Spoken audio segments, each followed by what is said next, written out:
faut pas avoir peur de la réalité virtuelle et de l'intelligence artificielle. Il faut préparer la société à subir ce choc technologique. Il faut se préparer à réorienter tous les travailleurs qui vont perdre leur emploi par millions dans les 10 à 20 années qui viennent.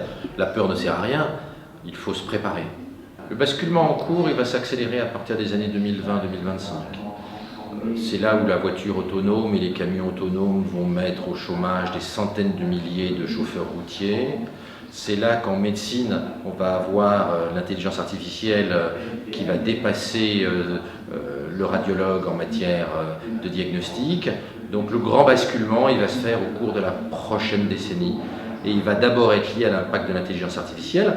Notre capacité à modifier notre ADN sera elle aussi révolutionnaire, mais c'est plutôt à partir de 2025-2030. C'est un choc technologique immense avec des conséquences économiques, on l'a vu, mais aussi des conséquences philosophiques et politiques. Nous devons réinventer ce que va être l'homme au XXIe siècle. Nous allons disposer de moyens démiurgiques par la génétique, par les neurosciences, grâce à l'intelligence artificielle. Nous réinventer va être très compliqué, ça va nous prendre tout le XXIe siècle. C'est une nécessité. D'abord, il faut que nous soyons capables de résister face à l'intelligence artificielle.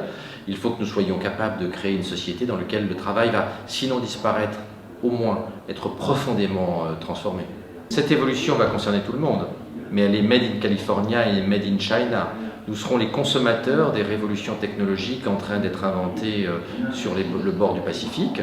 Nous aurons accès à ces technologies, mais en tant que consommateur et pas en tant qu'inventeur, pas en tant que régulateur, pas en tant que producteur. Jusqu'à présent, on a accepté la révolution technologique de l'Internet sans broncher. Dans les 20 prochaines années, ce sont des événements technologiques plus violents qui vont apparaître. Notre capacité de modifier notre cerveau, notre capacité à modifier nos chromosomes.